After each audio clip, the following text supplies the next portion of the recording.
What's up, big dog? Yeah.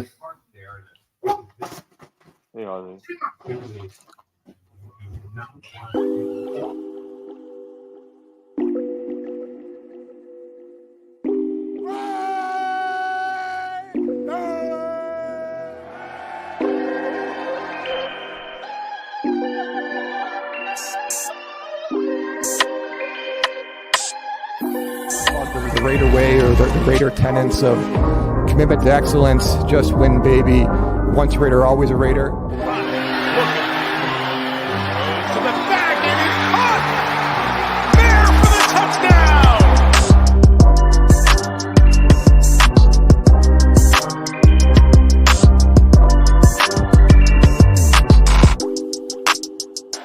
Zach Wilson throws in traffic, it's picked off by Robert Spillane.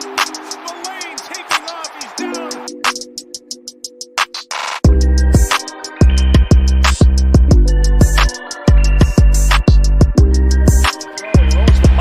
He's in a little bit of trouble, but Adams gets him out of it.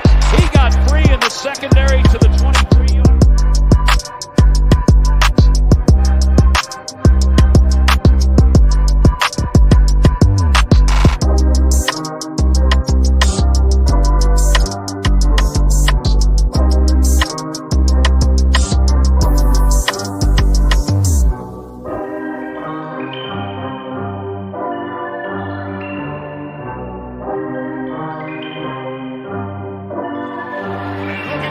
Devontae Adams, he's got it! Touchdown Raiders! Oh, a dice roll in Vegas for 6.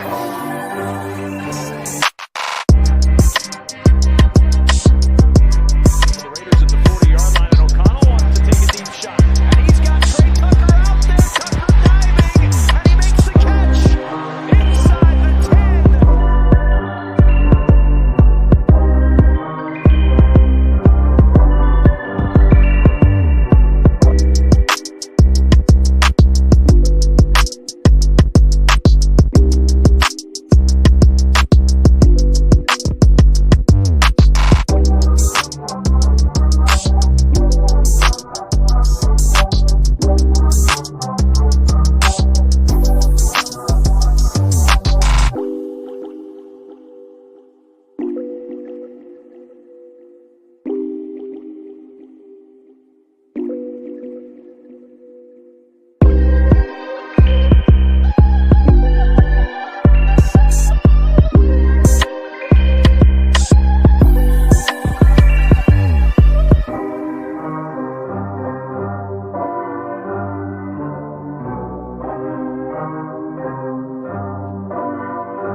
You are now about to witness the strength of street knowledge.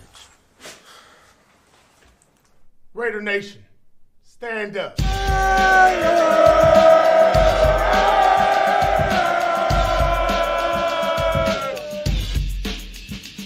out of Compton, crazy motherfucker named Ice Cube. From the gang called niggas with attitude. When I'm caught, 5 yards, Davis is safety.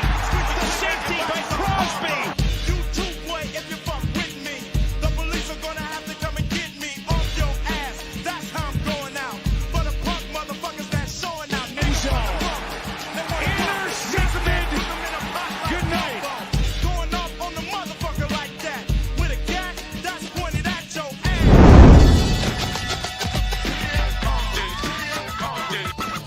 What's up? Tell them where you from. Straight out of Compton. Another crazy ass. Folks, how are you? Welcome inside Allegiant Stadium to Sunday Night Football and the home opener for the Las Vegas. Hey, real quick, just stay where you are. You don't need to move. Hey, we talked about a fucking blank piece of paper. First half's over. You know what I'm saying, right? Let's just go out there with that same mentality, that same energy, the same focus, attention to details, and listen, all gas, no brakes. And looking downfield for Devontae Adams. He's got it. Touchdown. Nothing left out is not available at present. Please leave your message after the beep. Yeah, trendsetter. Whoa, league of my own, it don't get better. No. It's cool when they do it. It's the problem when we do it. Yeah, hit it dead center, hit it dead center. Bullseye, hit it the most, is no misses. Something like fish in a barrel, it's no different. Blindfold on me, I still got the most vision. Trendsetter told them before, but they don't listen. Better, bring a better bad because I'm bigger, better. Solo, single, selling several shows at every single second. Peter Piper picked a peck of pickled peppers. Kinda came and crushed the competition, hope they get the message. Look, living it fast, spinning my M in the bag. I never go slow, thinking I'll crash. End up a thing in the past, they know I won't though. Big fish catching me, they gon' need a bigger boat. Ironic how the world stops when I spin a globe. Since Tay knows history, Tay's really good at history. He said last week we was on the wrong side. Well, this week, goddammit, we're on the right side. 63 points, franchise goddamn record.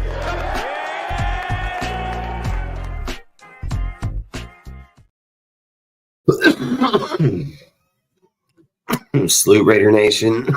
Salute. Salute Raider Nation. Salute to the chat. Salute to the mods in chat. Salute to everybody here on the panel, man.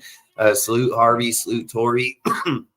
Salute Jeffrey. Appreciate you guys. Salute Rudy. Salute Ozzy. Salute to all you guys, man. Really do appreciate you guys showing up here on a Friday. Salute. We will be going probably live on mostly Saturdays. Just tomorrow I got stuff to do. I got my kids, soccer, everything to do like that. So we're just going to go live today. So long story short, man, basically going to hop in and start talking about a few things. First off, like I always say, man, we're getting close to the draft. So a lot of things are going to be popping up. A lot of things are going to be happening. They're going to have a lot of teams talking about 30 visits and players coming to get their visits and where they see people. I've been saying this for a long time, man, about the drafts and mocks and people like how they're viewing them and so on. A lot of mocks is just by opinions. It's just how people view mocks, have opinions on what they see in teams. It doesn't make anything valid. I mean, like I said, when the whistle blows on draft day, there's not going to be no change in it. There's no going back. Whoever gets picked, man. And some of us will be able to pick some picks, and the rest of it ain't going to happen because that's how it works, man. Nobody's going to be 100% correct. Nobody's going to be right when it comes. Not me, not anybody, dude. It's everybody's personal opinions, like when we do certain mocks and then you go back and look at mocks and you sit and look at players.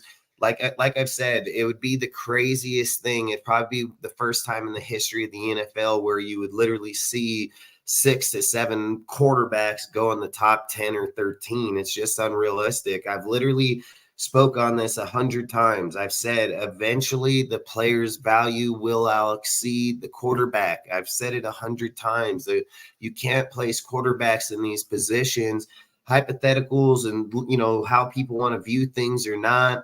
The reality is, I've spoke on this a bunch of times. There's going to be a player that's going to have a way higher ceiling than the quarterback that they're going to want to pick at that spot. And it's only going to make more logic to pick the player than it is to pick the one that everybody else thinks. I've said in this draft, if they want to take 6 quarterbacks in the top 13 picks and they want to devalue players and offset the whole entire draft, I think it'd be crazy, but I don't see it happening. It's just like I've said when like me and Ozzy were doing mocks or things of this, like where people are assuming like the Patriots want to trade and then you got the Arizona and all these teams. And I've said, why would these teams, one, nobody's going to say that the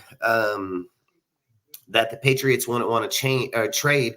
But again, they've said they want a bag of picks, dude. They said 3 first-round picks ain't going to cut it, man. They want 3 first, probably 3 seconds, man, probably pushing for a third, something else, too. They're going to want more. So I've said they're just trying to tell people, like, hey, if you want a quarterback more than we do, then that's what it's going to take to get him. And after they seen the Trey Lance, all that shit, I don't know if people are going to want to risk that. And I've literally said if you're patient in the draft – and you wait on a team like if Arizona is serious and they do want to push off their pick, they're not going to get no 3 first, 3 seconds. They might get 2 first and 2 seconds or something of the factor. But as the draft starts to go on, it's going to just dissipate draft picks. That's just facts. And I've said, like, it would make logic sense if people were going to be trading for Drake or JJ, if that's what they assume is going to be the, top 4 quarterbacks there. And I'm just saying one or the other, depending on if New England decides to take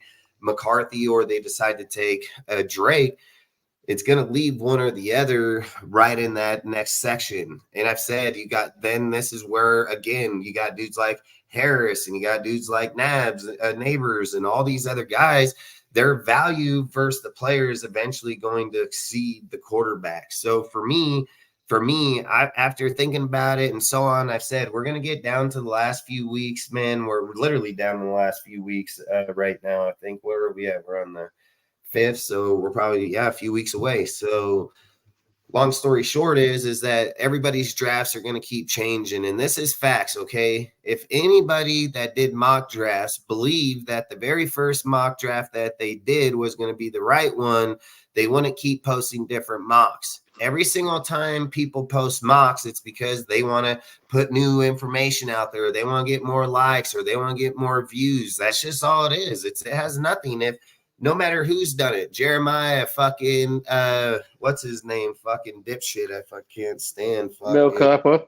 Yeah, Kuiper, fucking anybody, any YouTuber, any fucking person out there, they've all put out multiple drafts. Nobody's just put out one and left it. Everybody has different views, different viewpoints, different opinions, how they're going to see it when a conversation gets taken. Do they draft different players? When someone meets with somebody, are they going to change the way they look at their draft? The way somebody goes to a combine or the way somebody goes to a pro day, they're going to change their draft. I mean, all kinds of shit gets changed, man. I mean, especially the way that when somebody looked at the drafts before the combine, and then you're drafting certain players, and then the second combine happens, you're drafting different players because the players you were drafting before ain't fucking at those spots no more. So you change everything, and you didn't change it. That's just how the draft changed it. So everybody's values got changed around. Everybody's things got changed. So nobody was just like, oh, after the combine, oh, hell, if this guy, even in the 3rd round, I'm still going to pick that dude, even if he's rated in the 5th round now. That's not how it works. So I just say, like, everything is always going to change. What will most likely happen in the reality of life when we get right down to the last week or the last few days, salute, Al, get down to the last few days, that maybe the last day we'll do our mocks, and that's where it's going to sit and stand, because there's not going to be no change in it. Then there's going to be conversations that happen. There's going to be changes. It's just like I said about the quarterback that's over in the Cardinals right now. That's their backup. I wanted him as our backup. But the second I seen that interview with Aiden O'Connell right before the draft, I knew. I was like, yeah, we're going to draft him. And I switched my shit. So I've always said, man, nothing's going to stay the same to the end, and people can say whatever the fuck they want and tell them, because it's just conversation. That's all it is. There's no validation. There's nothing. Some people, I've literally been saying about AP the whole time. He's just been a smoke show the whole time. This guy's just fucking going in, talking up all this shit. And I think it's just been a smokescreen for me, dude. And I've said, like, that's just how people are going to talk right now. Nobody's going to sit and be like, yeah, that's who we're going after. And yeah, this is what we're going to do. When the day that the whistle blows and everybody starts ticking, man, depending on how teams are viewing their quarterback position, their wide receiver position, or their overall position, I've always said this. Look, if a team had a quarterback and a wide receiver and they were sitting in the top 3 picks, they would be a team willing to trade off their picks. But when a team don't have motherfucking quarterback or wide receivers, and that's a massive need for their team, why the hell would they trade off their picks? It doesn't make sense to trade for picks for following years when your players are here right now. The picks means nothing. And the more and more that I keep thinking about it, and the more and more I keep thinking about the draft, and the more and more after just contemplating certain ideas, you know, I would almost bet, like, I would change a few things in how we did our draft just recently, because look, dude, one, didn't know Buffalo was going to ship off fucking Diggs, so obviously you'd have to change that pick instantly. Not only that, the more you start thinking about trade ideas, where I think the real spot would be is with the fucking with probably the Chargers, because the Chargers got fucking Harbaugh in there. He's trying to rebuild that whole deal. If he can get multiple picks in that first round, man, to build the line and get a player it'd probably make more sense to try to hit him for the trade right there at the fourth. That'd be the fifth. So it'd probably make the most sense at the fifth. And they said 5 to 7, like they've gone back to what the media say. And if you look at the Cardinals, why would they trade off, man? They're gonna roll with Murray. It's a new coach. He's already committed to that quarterback. They'll get Harrison. They've traded all of their receivers. Basically, it would only make sense to draft a quarterback for them. So I don't think you'd want to switch anything there. I think where the real trade will be is going to be right there at the Chargers, man. And I've said, like, once you get past the 3 quarterbacks at the first 3 destinations, you're going to have another player because, again, I've said at some point, fucking Harris or Neighbors, however they want to value who gets the hire, is going to exceed the next quarterback. So they're going to get him off the board because in reality, I've said Harris should probably be the first person off the board in any other draft because he's hella qualified. I mean, he's the elite, man. So long story short, it would probably be with the Chargers. And if they make the trade with the Chargers with us, it's going to cost us all kind of fucking money. And like I've said, it would probably make more sense that the Vikings make that trade to that position because, again, the Chargers are a team that are trying to rebuild. They have to move around a few pieces. It's just like I've been thinking about it over and over and over. It'd be nice to grab Joe Alt there, but again, who's to say if they don't like the freaking right tackle from the Beavers? That can still fill a need for them. Still be a person on there, which I don't like the guy. I've said I think that dude will end up being a guard. A lot of scouts that have looked at him have all said the same thing, that they feel he would end up being a better guard than a tackle in the NFL. Regardless, I guess it all comes down to who's coaching them and who they have on the people at the end of the day. But all I'm saying is like when you're looking at the 11th pick and the 23rd pick for them, and look, that's a good pick for him, and it would be a good piece for him to be able to build his. He's not losing nothing. Again, I go into the second round, man. Who say if you don't get their second round too? So I mean, or even their third, which can probably guarantee them again, Blake Corum, or whoever they decide. Like I said, I think the more ideal would probably be the Chargers, and it would probably 86 us out of that deal because right away, if we were trading into that spot, let's just put reality, okay? Let's not just keep looking at drafts or how people are projecting drafts. If you're looking at the reality of what would happen, the reality of what would happen would be is that at the point that from where they're picking, we're not going to pick. So look, the only quarterback you're going to trade up there for is either going to be JJ or fucking Drake. That's it. You're not trading up there for Bo. You're not trading up there for Penix. Dude, I've said player value is certainly going to start taking over. It's just like when me and him did the draft. To sit in, you think at the 15th pick, man, that Turner would go off the board? Probably not. Probably fucking not. There's a team that's going to most definitely value his value for who he is. And I even said probably the Broncos, somebody of the factor that values defensive ends, linebacker type players, So I actually redid it, and I think he might go to the Falcons. Yeah, and he could, and again, we picked corner, I think, there, and he could go there too. I mean, my point is, at the end of the day, you can have multiple different destinations on people, like when people are putting a lot of energy and focus into one area, it's going to get more focused on. But the more that, like I said, you get closer to the draft, that more reality starts coming out, the way that people are going to start viewing it. The Vikings are more set to make that trade. So the odds are they're going to get Drake or McCarthy or whoever the hell that player is that didn't get picked in that top 3. So they're going to get him. Then the odds are, like I said, listen, at the end of the day, I would take Quentin Mitchell over either of the quarterbacks at the 13th pick. I've said Quentin Mitchell has a higher ceiling. He's going to be better need for our team, man. I do not like the offensive lineman. I would not pick that fucking guy over Quentin Mitchell. Quentin Mitchell had one of the highest grades in the combine and scouting. Same with another dude that was the wide receiver for Michigan, frickin' what's his name? Cornell or what the hell is his name? Frickin'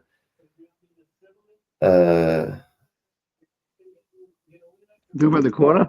Cornelius Johnson, the wide receiver, man, he actually had one of the highest grades ever in that deal at a fucking 9.90 out of a 10. The wide receiver from Michigan, man, which they're projecting him in the later rounds, a sixth round or so on, and he was projected massively high. But when you look at Quentin Mitchell was rated hella high too. He had a 9.78 in his, And the thing that they said about Quentin Johnson, man, they said his score was one of the best since 1987 or 84 or something crazy shit, dude. And not only that, he averaged like in the top 4 of it ever, So long story short, there's a lot of different deals, but for me, I've said I think Quentin, man, would make the most sense for us at the 13th pick. If we're just going to be honest, man, I've literally said I would take. I agree. Quentin's my guy. I would take Quentin or Joe Milton in the later round for the developmental piece. I've said this over and over. I've spoke that on this channel. I've literally said no matter who we draft, AOC is going to be the quarterback, dude. Like I strongly believe it. I've in the history of football, man. I've said he earned this spot from last year. 2, I've said he's going to be the starter regardless. He has the most fucking time with all these starters here, period. They're not just going to advocate against him. They're most definitely going to feel like AOC is their fucking quarterback for damn sure. And I believe like even if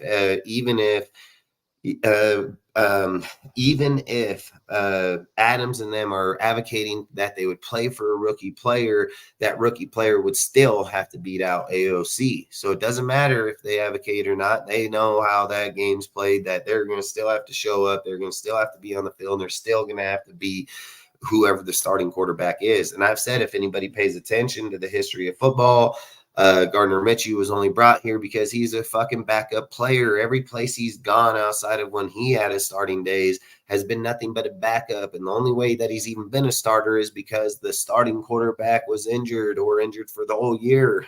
So to sit here and imply like he's just going to come here and start, he literally said it at his presser that he wasn't guaranteed no starter, that he was only guaranteed the chance to fight for the starting job. That's all he was guaranteed. So like I've said, people got to start paying attention to a lot of things, man. AOC, I guarantee, is probably going to be the starting quarterback, dude. Like I bet hardcore money on it. Salute, James. And I've literally said that for a minute now, dude. And I've said, like, I don't care who we draft. I don't care who it's going to be. I don't care if we get Bo. I don't care if we get Penix. I don't care if it's going to be Jaden. I don't care if it's fucking Joe or not. I've said he's going to be the quarterback, dude, because if people want to rate a player fairly, one, how are you guys even rating him? Like, that's the question I would ask, because one, he didn't even have a fucking OC to begin with last year. So the guy that was his OC was a trash ass motherfucker. So I don't think it's fair to sit and just say like Aiden can't play football on this guy's credentials. Like at the end of the day, if we're looking at Aiden's fucking talent, it's got to speak pretty fucking big for him because of the fact of who the fuck he was playing for. Now, did he play I'm the fucking, the greatest? No, he's not. But this is facts. He was the second best quarterback to fucking CJ Stroud out of that draft. That's fucking 100% facts. So to sit and just wash him like he's not going to be there, he's going to be there, man. No matter how people view it or how they want to do it or not, he will most definitely be there, dude. And he's most definitely going to take the starting day. He will take that field as the starting quarterback. I guarantee it, dude. And I've said it, dude. If we're looking at the draft, right? If we're looking to peg ourselves with a Bo Nix or somebody of that factor, if we do the mock drafts over and over and over and over, it's destined that Bo or Penix is going to be in that second round. I mean, it's just destined, because over how many times the mocks have gone and the people and the players, Bo and Penix both are in that second round time and time and time and time again. So like I said, man, I think what's really going to happen here is, and look, here's even more of like a report, right? People have said that bringing up false, or if it's real, I don't know what to fucking believe anymore. But if we really did try to make a trade with Miami to the 21st spot, right? I fucking talked that shit the whole time. I literally said that the second that the Texans made that fucking trade, I literally spoke on this channel straight up right away. I said, well, fuck, the only way that would work is to go to like 18 or 20 because of the fact that they're holding the 11 and 23rd. So the only way it would make sense is to go ahead of them because it would offset our trades. So then it would be an equal trade of value, right? But let's just say that it's true, right? We still got denied. So our trade didn't go through. So it doesn't matter if their trade went through or not. Theirs is successful. They have the ammunition to get up there and get that position. We don't. We don't have it. It doesn't matter if we talk to somebody or some dude sitting in a room and he says, yeah, we talked to these guys to make a trade. You didn't get the trade done. It doesn't matter if you talk to them or not. In order to get up there and get those players, you're going to have to make that trade happen. And that, I mean, you didn't make that trade happen. And I've said it. It doesn't matter about if you're making trades behind them. You know, it has no value to it. It doesn't matter. You're not going to move there. So this is what would make the most sense. What would make the most sense is let the Vikings make their trade up. Let them pick whoever the hell they're going to get. You're going to have Bo and Penix. They're most likely going to drop into the later of the first round. I would just bet money one of these two players are going to go at the tail end of the first round. So if you let the draft pan out the way that it'll pan out, we have a chance that we can most definitely try to trade into that later round. Again, it's going to be tough because, again, I mean, fuck, the 32nd team is a fucking rival team for damn sure. But again, you never know what's possible. We've made trades with rivals and traded players to rivals. I mean, we traded fucking Neil Farrell to the Chiefs. So, I mean, and we've made trades like, again, with the Niners to move up to get Morik, dude. I mean, it's not like you can't make trades with rival teams or teams that don't like us. It's just may cost us a little bit more. But at the end of the day, if we don't draft for value, if we're not drafting for value of what's best for the team, it wouldn't make sense to draft quarterback at the 13th position. It just wouldn't, man. Quentin Mitchell is going to be he's going to be an elite ass cornerback, dude. And he's the type of corner that we need for our team, man. Like you pair him up with Jack Jones, I've said you start doing the defense where you pair your corner with the other corner. He's on a 2-year, this guy's on a 5-year. Then you go down to the D line and you pair a guy there because Christian's going to be gone in 4 years. We've struggled at certain positions really hard for a long period of time right now. You know, like I've done these mocks over and over, and especially like today, I did like 50 of them just to see different ways that I can project them or manipulate them to like ways that I want. And every single time I was able to draft damn near fucking Quentin Mitchell at 13th spot, Bo or Penix at the 44th spot, no trades, no nothing. And again, these are just mocks. So you're in real life. Again, I assume that we're not going to get it like that. We're going to have to trade to probably like 28, 26, 28. We're going to have to move up to go get a spot because the Broncos, again, are ahead of us in the next round. And if they didn't take a quarterback in the first round because they know Penix and Bo are going to be there in the second round, logic would say they would take a fucking player of need, which would be the whoever the hell their player may be of need that has a higher value on the board. Then they would be taking Bo or Penix in that second round. There's no loss to them. But again, they would probably do the same shit that we would probably do, where it'd be like, hey, we want to make sure we get our guy. So we'll probably either trade back up to the first pick in the first round because, like, again, why wouldn't Carolina need more picks, dude? I mean, they didn't have a first round pick. If you can get another pick or two out of a guy, it would only help them. They're only moving a few spots back. So again, it would, like I said, it would wait till how that draft's playing out in the end. But I think that's probably what would make the most logic. And even in like the third round, dude, I've been stuck on these two dudes the whole entire time, these two players, because it can change a lot. Because like ideal, like over. So look, when I started researching a lot of things over the last few days since our last live, right? I started researching a lot of people. Started researching how people are viewing individual people, Bo, how people like Raider Nation does not like Bo. It's just proven damn fact. They don't like the way he plays. They don't like the person he is.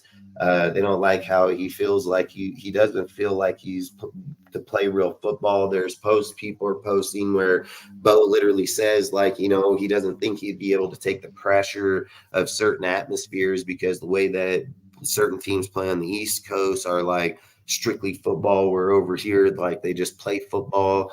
You know, there's certain comments he makes, man, that, yeah, I can see how they stride irk against certain people. Like, I totally get it. But at the end of the day, man, I don't feel like we're here for feelings. I've always said I feel like we're here for what's the best for the team, who's supposed to be the best player for the team. Now, I don't care if it's Bo or Penix, okay? At the end of the day, they have the same traits. Listen, Bo has the passing and the running. Penix most definitely has the passing. I mean, there's no argument in his passing capability. The only argument is, regardless of what 40 time he ran, the history of him in the school, rushing, man, is pretty fucking down there, dude. I mean, his rushing has only been in 2018, he had 45 yards. 2019, he had 119 yards. In 2020, he had 25 yards. 2021, he was negative 24 yards. 2020 he had 92, and in 2023 he had 8 yards. I mean, at a certain point,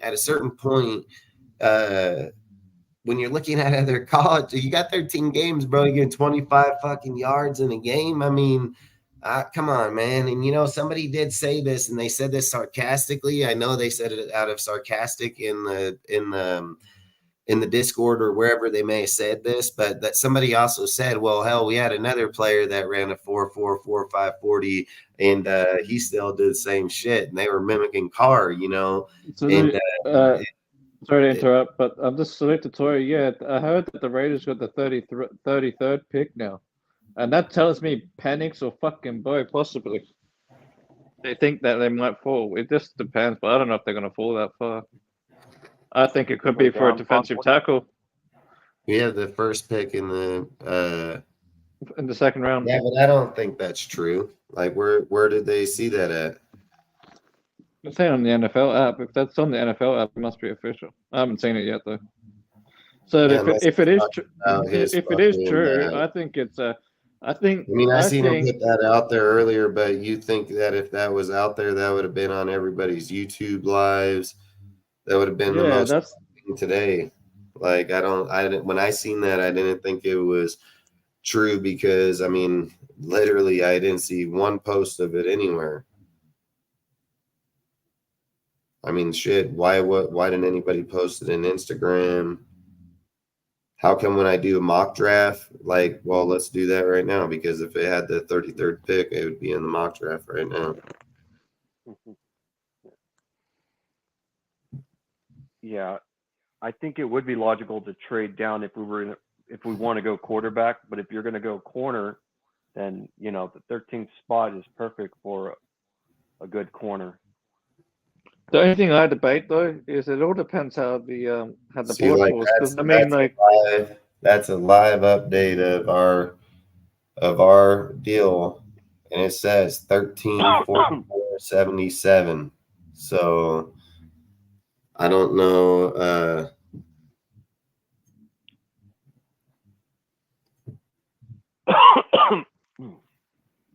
Yeah, I don't know. But yeah, going back to what you're saying, though, I still think there's teams that could take a quarterback below us, like depending if the right one falls to them. Just because, like, there's guys that have a quarterback, yeah, but like number 24 to the Cowgirls is a possibility because they're probably looking at moving on from Dak within the next year or so.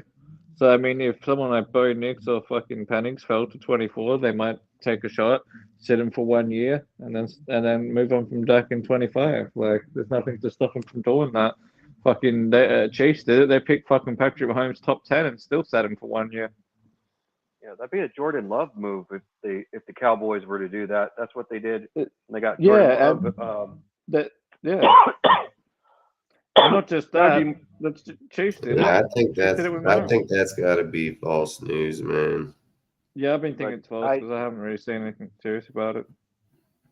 I mean, I would have fucking seen it instantly. I would have seen it fucking instantly. Why didn't any Twitter? Why didn't any post? Why didn't anywhere anything go? I mean, I get every news, but I didn't get that motherfucking news. Like, every single fucking post in here, every deal fucking for the last 1 day, every news or error. You don't think that'd been the biggest fucking news out there?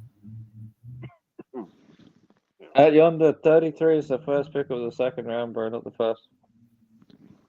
It would be the Carolina pick Yeah, It'd be the Panthers Carolina pick, just like I was just Yep. talking about. Yep.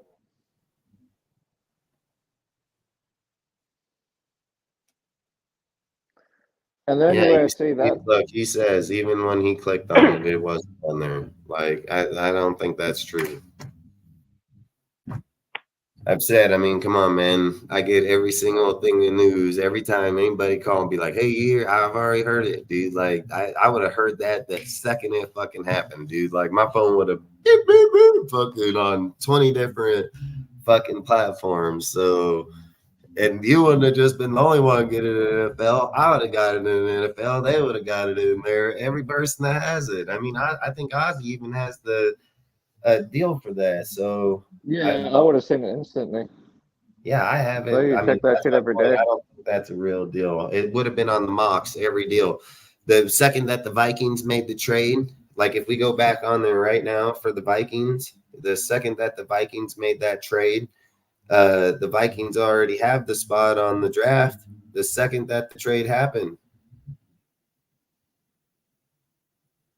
They have the 11th,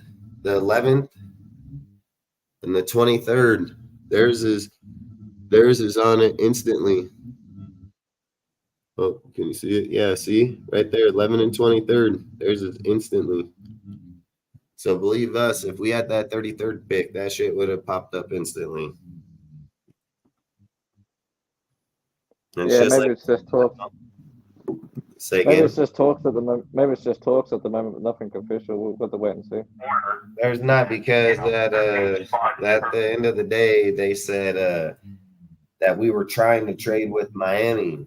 That's what they were saying. And I said, like, it didn't happen. And then I literally said that it would be smart if we tried to trade with Carolina at the 33rd spot because it would give them more picks. When you say Miami, is that pick 21 you're talking about, or the second? Yeah, pick 21. Yeah. They said that we would tried make to more make a trade sense. to them. They said that we tried to make a trade to them, but they did not. Yeah, probably because we want to trade down from 13 to 21 and get some extra picks, maybe. Yeah, I Because just think, mean, that's a good spot for a tackle or or the top D tackle, or even possibly a corner, or possibly a quarterback falls. for where? 21. Oh yeah, I mean, there's going to be, like I said, there's a lot of good picks, a lot of good people, a lot of good places. I mean, that, like I said, that's why I'm saying as we get closer to the draft, man. Like I said, Bo and them are going to be towards the end of the round. There's just not about it, or be in the next round. Here's one that I think can happen, but I don't think will happen till draft day. The Vikings trade up to like 7 or whatever with, say, the Titans, right? And then we trade with whoever that team is to 23rd spot. That's a possibility. Say that again. I'm saying, like, whatever team trades with the Vikings and say they get their 7 and, or what is it? They're 11 and 23. And then the Vikings get whatever pick, say 7, right? So they pick their quarterback at 7. And then whatever team does that, we could trade down. They could trade up and have like 11 and 13, where we get 23 and whatever other pick. Yeah, but I've said if that trade goes to the Chargers, we're just duped either way.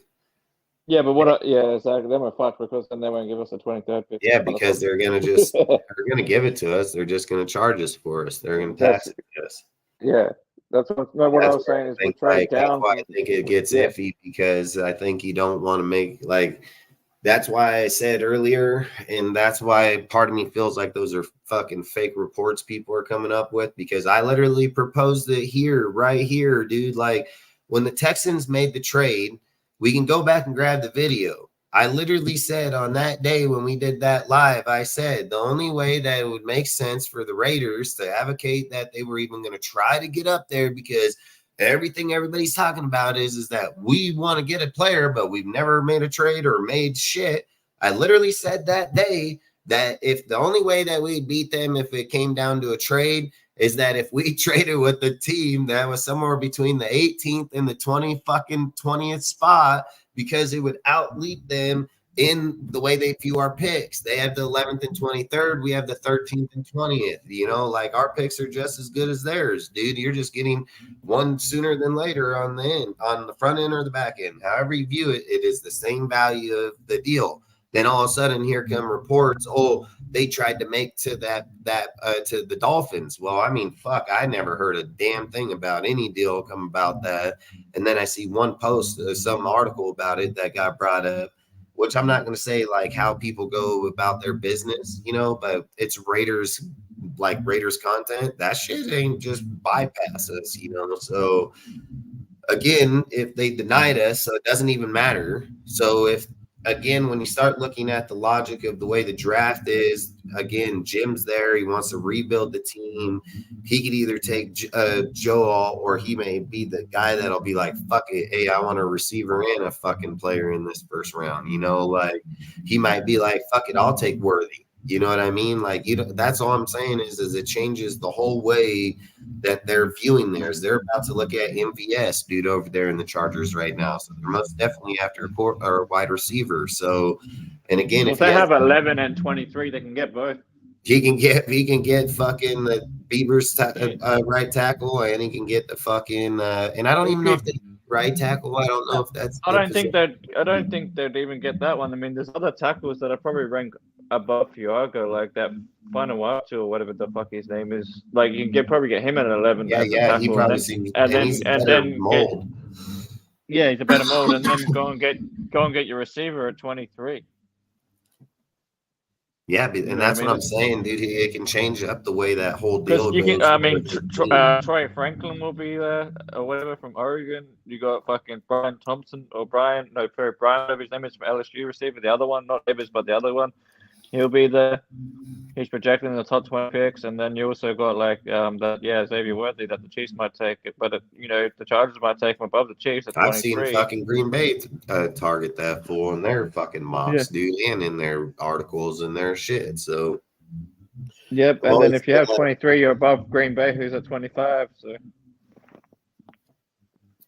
Yeah, and that's why I think it's just a lot of things that can change. I was actually thinking about it a lot after we did that other draft, and it might make more sense for the Vikings to trade up to 5 than 7. You know what I mean? It's probably where it's going to happen is going to be the 5th spot, because at the end of the day, I've said I think the Chargers are going to look to rebuild. Like they probably want to rebuild quick because they have weapons there and they have stuff. So why not grab more picks, and why not get 2 in the first? They already got 2 players to cut their cap down. So they're fine. They're fine. They have no hinder. Those 2 dudes won't even have a contract on them for 5 years from now. You know what I mean? So whoever pans out, and if the other guy don't pan out, oh fucking well. And if they both pan out and they got to get rid of one, well, guess what? They got a trade candidate. So to me, I think it would almost just be the perfect deal. You're only paying them X amount on the first few years for their contract. You know what I mean? So, and if he's getting a lineman and a receiver, I mean, those are both massive needs. And not only that, it's 2 players on a 5-year contract. You know, like I think that's where it's at. You have both of them on a 5th year. I mean, to me, I think that's where you'd want to be. So, I just think I agree a lot more. I believe the Chargers is probably going to be the sweet spot for teams, and it just 86s us right out of that conversation. And that's all I say, is because when the Vikings go up, the Chargers are going to entertain their first versus us, period.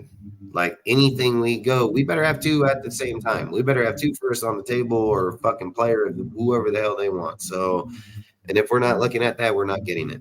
So then it would just make sense to stay pat where we're at, dude. Fucking take fucking Mitch and go on to the next dude. And like I said, if it trades back, look, if we feel that quarterback's even that big of need, like, look, I've been in not arguments, but debates with people recently about tackles and so on, and about mock drafts. And some people are sending me, listen, I got some pretty high reputable Instagram pages that got a lot of motherfuckers on their shit, like talking fucking tens of thousands. And they're sending me some of the craziest fucking deals. They're thinking we're going to be taking 3 and 4 O linemen in this draft. We are not taking 3 and 4 O linemen in this draft. We've never done it. We're not going to do it. Not any team does that. That's not how the draft works, dude. Like, I don't understand. Hell no. Be lucky if we take one. This thing called free agency is for. You take free agency players because you get them for $1 million, $2 million, $3 million, some for $5 million, and that's how you fill out your roster. You don't fucking go into the draft and draft 4 offensive linemen like they're just going to be the future of your depth in your team. What's going to happen is the odds are it would be smart to go in there and try to find 2 dudes that are going to be potential starters, if not at worst case backup, that play multiple positions. So that way, if they don't get the starting position, because I keep saying this, why does anybody think that the job is just going to get taken from Munford? He's been here for the last few years. Every person that's advocated over the last few years that it was Illuminor that was the fucking problem. Every guy talked massive shit on Illuminor and how trash he was and how he shouldn't be here and they should get rid of that motherfucker. But he was the first fucking guy plucked off this team by Carmen Pasilla over there in the fucking Giants. So he didn't think he was fucking trash. And not only that, Munford, dude, was obviously rated pretty well. He played inside and out rotation with Illuminor the whole entire time. He had good games and he had bad games, but hell, Colt Miller had a fucking horrible first start of the season, but the one thing Colt Miller got to do was start every damn game. There's a big difference when you're starting every game and learning where you're rotating in and out with fucking people. Meredith has been here on our team for the last few years. He's been groomed to be on our fucking team. He's had high grades for running and passing. So to just look past him like he don't even matter is crazy as hell. They re-signed him for a reason. He's going to probably take that position, and he'll probably be there until further notice. Again, you have Dalton Wagner, dude. He was fucking looked at highly after last year, dude. Just had injury, so that he was sad, dude. I mean, again, there are going to be people that are going to compete from the center to the left side are all going to stay the same players. Colton, Parham, and fucking Andre, they're not being changed. The only 2 people that's being talked about is in the motherfucking right guard and right tackle. And this is something that I'm just going to keep saying because this is what I strongly believe. If the Raiders felt that the offensive line was that massive of a need, why in the fuck haven't they signed any offensive tackle at all? Why haven't they signed one? They got plenty of fucking money. They can go get a Malik Beacon right fucking now. He's 24-year-old fucking dude that plays right tackle at a pretty damn good level. So I don't know. We could have signed like 5 other dudes before they were taken off the board. None of them were signed for just crazy ass money. And who gives a fuck if they were? We could have signed them just like we signed fucking Christian Wilkins. So if the Raiders felt that was a massive need of position, just like they thought the DT was, they would just hop right on that shit. They're right over there. But I keep saying our offensive line was ranked top fucking 10 for the last 2 damn years. And that was even with the rotation of Illuminor and Munford, dude. And not only that, they switched fucking, Ozzy's guy, I can't stand fucking Rotten. And then fucking the dude before that was the guy from the Vikings, fucking,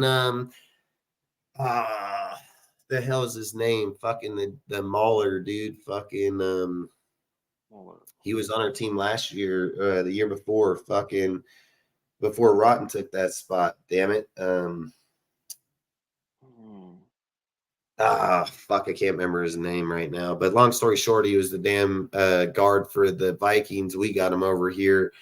And then he played with us for a year at that spot. But either way, all I'm saying is that I don't think it's as big a need as people are sitting here claiming. You can't have superstars at every fucking level at the line. That's for damn sure.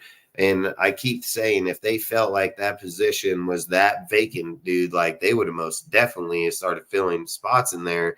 And to me, what makes the most sense, in my personal opinion, is like what makes the most sense is one, veteran players are suitable to the team easier and faster. They can adapt with the team easier. Then not only that, so you have it would be smarter. And not only that, you have free agency right now. and you're going to have free agency on post June 1st. So you're going to still have another wave of free agency there for more players that people can't, obviously afford. So to me, I don't know, man. I mean, you can't go into the draft and think you're going to draft fucking 10 O linemen, dudes. That's not going to happen. And then literally, let's just go look at all the O linemen that all these guys are talking about, right? Are you guys just listening to what they're saying, or are you guys going and actually looking up the players? Because a lot of these players that they're all projecting, if you go look up their scouting combine and you look up their scouting report, their reports state, even for that fucking dude from the Beavers, that he would be a better guard than he would be a fucking tackle. And this goes for multiple motherfucking players. Multiple players. Then I've heard people say, like, well, let's take that Lemur fucking guy. Why the fuck would you take him? Why wouldn't you just go and draft Jackson Powers, dude? I mean, Jackson Powers in the fucking first round has the exact same fucking deal with a way fucking higher ceiling than that motherfucker. I wouldn't even I would take Zach fucking, the dude from Michigan before I would take him, because he's a true motherfucking guard. And not only that, he's come from a good school, comes from a high rate. Like, he'd probably be a starter right here on our team right damn now. So I don't know. I think some people need to start reading the reports on the fucking players before they just project them because it says OT next to his fucking name, And then other guys, they'll be like, oh, look at this guy. He's a fucking left tackle. They're like, yeah, but he's played he's played like fucking, they said he can play between, but he's more dominant left fucking tackle, like, I don't know, man. Either way, I think when it comes down to mocks and so on, it's just personal until it gets to the end, man. Nobody's going to be able to peg them. And then the last mock that we do will be the one before the draft, and there ain't no changing it. That'll be the last one. That's the one that you're going to roll with and so on. And all I'll say is just like the heading of this video, man, to me, the most logic that stands for the team would be to draft Quint Mitchell at 13 and either trade back into the first to get Penix or Bo, whoever the hell they decide. And then if not, wait it out until the second round and try to trade back up and get either one of the two.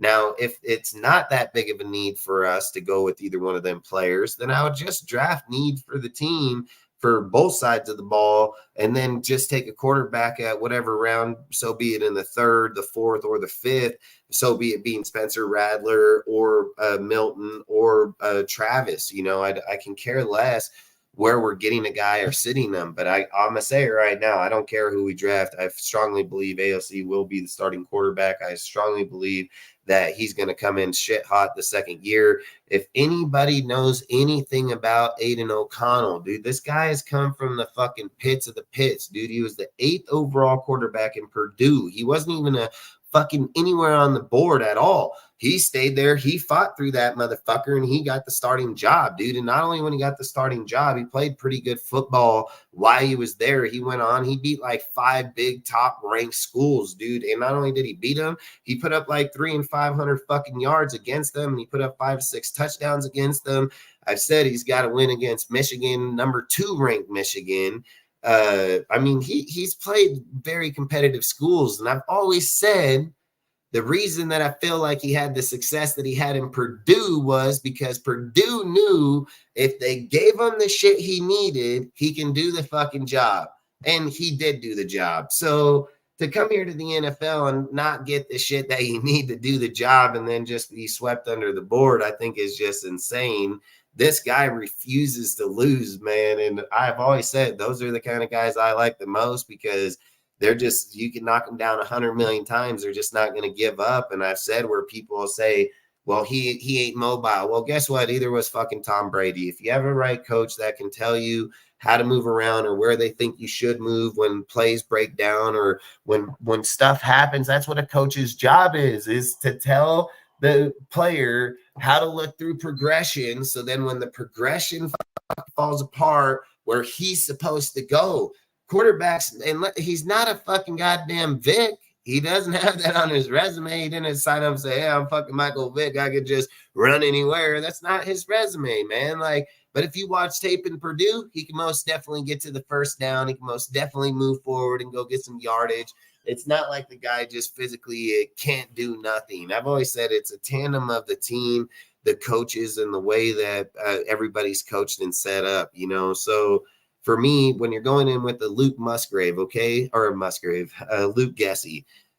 Today, I was talking with a buddy of mine on the Sports Main, man, and he brought up a comment, and he said a real OC, and then he basically says, like, he doesn't believe that Luke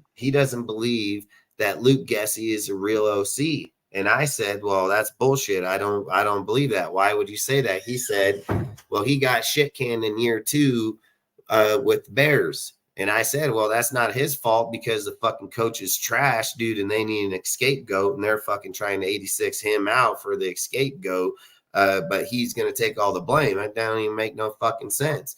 Oh, yeah, that's what it is. No, it's not. Listen, the facts are that, dude, when Luke Gessie got there and he fucking was the OC for the first year under Justin Fields, that's the best season he had, period. That's the best season of fucking Justin Fields' career was under that first year.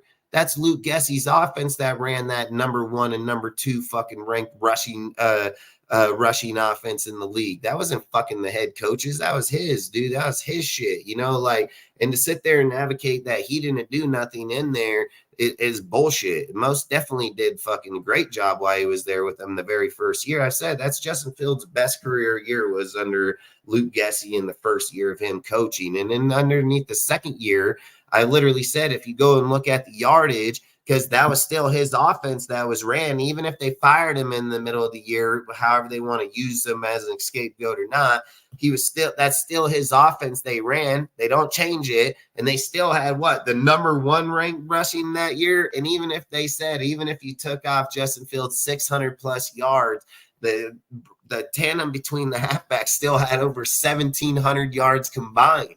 So to sit here and say, like, the dude don't know what he's doing, he most definitely knows what he's fucking doing. And again, why do you have so many interviews with all other teams, dude, after he got out of there? Because other teams, including us, said that we didn't feel that he was responsible for the whole blame there, that it had a lot to do with the coaching and with Justin. So again, people can have their opinions on how they want to view people, man. And for people to go out and use terms like, this guy won't fit our scheme, or this guy won't, you don't even know what our fucking scheme is. How do you know who's going to fit it? Like, that's the kind of shit I don't understand. That did Luke come out and give a fucking interview about what scheme he going to be running this year? Did he say he's going to be running gun? Did he say he's going to run the spread? What fucking scheme did he say? Because to my knowledge, I know he didn't say no fucking scheme. People are just assuming what he's going to run because of what he's done in the past. That's all. You've got people saying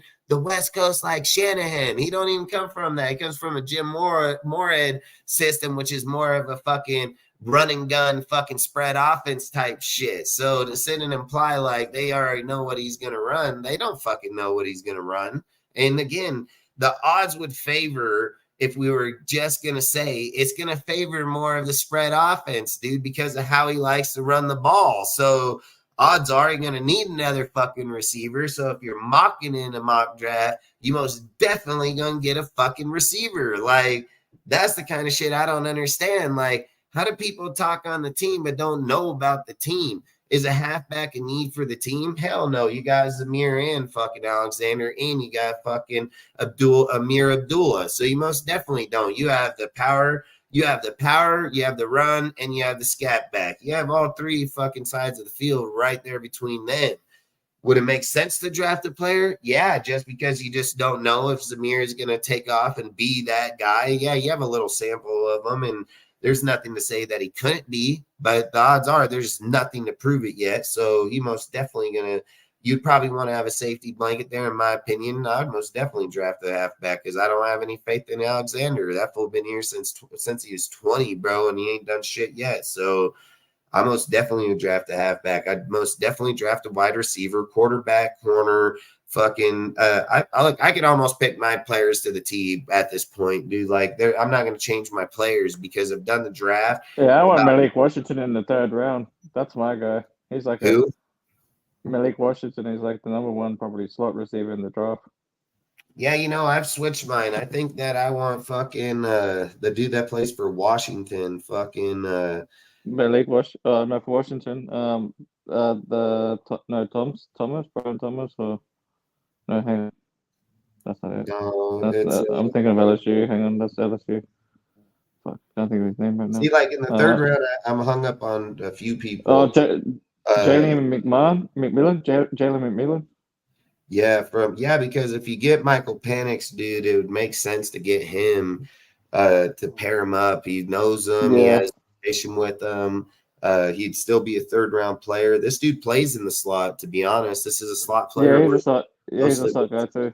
Yeah, where he spent most of his career in it, and I've been thinking about it a lot. Jacoby played really well on the outside last year, man. And if he just move him to be a dominant 2, and then use this guy Ian Tucker in that slot, or use him in the 4 and 5 wide receiver, he would give us great value, dude. And even that fucking Cornelius Johnson, man, I'd almost favor 2 wide receivers in this draft, because if Cornelius Johnson's there in the 5th or 6th, so like this is the issue I have every draft in the 3rd round. If you want a late round guy, here's my late round. I can get Penix and Quentin every time. Like Quentin, and I can get them every time when we start. Like to get the 2 players, it's nothing. I can nail them every time. The only problem I have is when I get to the 3rd round, there's 2 players.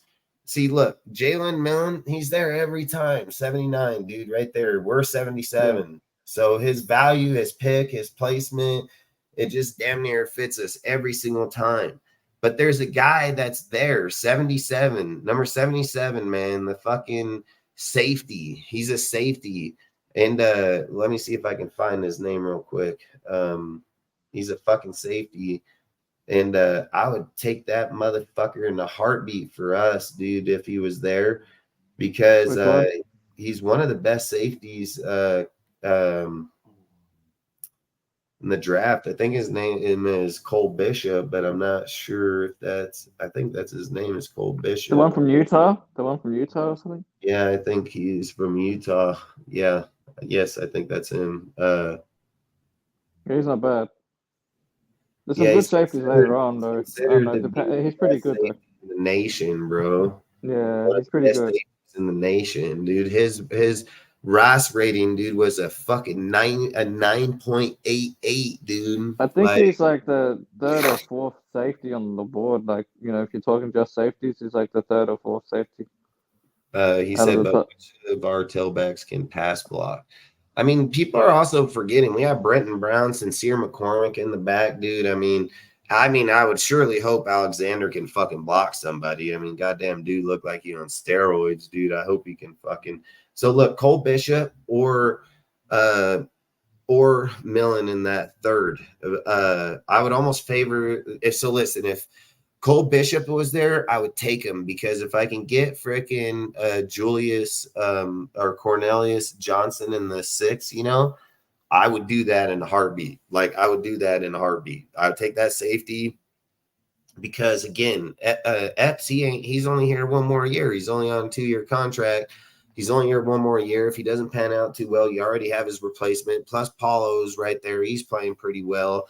So, I mean, I think it would be a great ad right there with that dude. But Jalen McMillan at the 3rd, too, if you got Penix, would be a great ad because of the fact they know each other, familiarity. We need a receiver regardless. We have to get a receiver no matter what.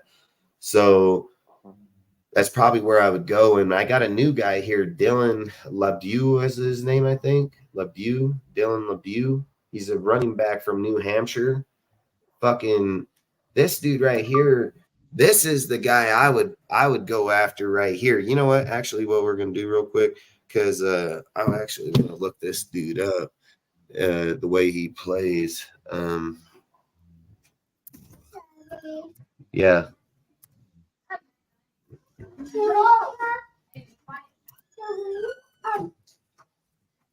Dad, can we now play no, we still got a little bit, and then we will.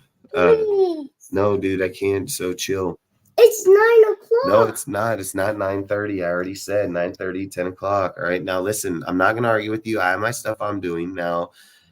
Enough. Daddy. Yeah. I love you. I love you too, kiddo. Can you tell your mom turn off the heater? Yeah. Mom, turn off the heater. All right, look, I want to look at this guy right here. This is a guy I think that would fit us really well. I've scouted this dude.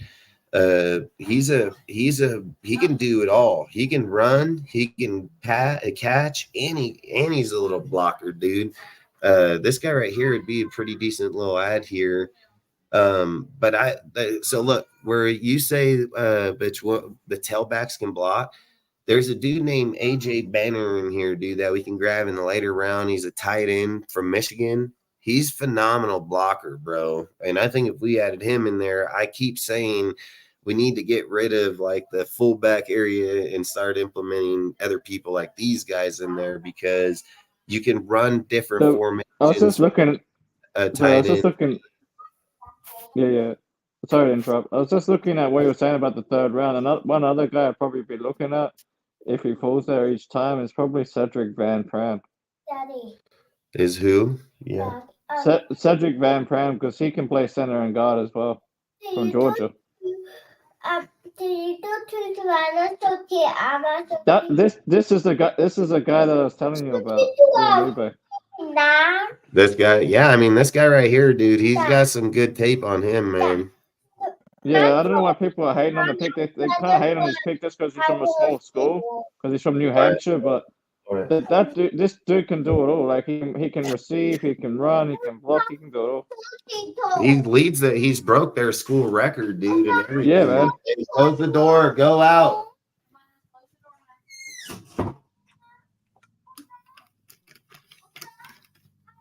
Yeah, this guy broke the record. He holds the #1 deal in it. His catching, his passing, or his rushing. Yeah, he was the #1 receiver and #1 running back at one point for the school. Yep. This guy, dude, to grab him in the 4th round, dude, he would be a phenomenal pickup, dude, in the 4th round. This is a guy I kept telling you about earlier when I kept saying do the Nube. Yeah, this is like my running back of the draft. This one here. Yeah, and people keep shitting on him because he's from a small school. At 112, he's a 117 pick. He would be there every time. Yeah, that's what I'm saying. 4th round prospect. He could be like a diamond in the rough. Hey, close the door. Go now. Go out.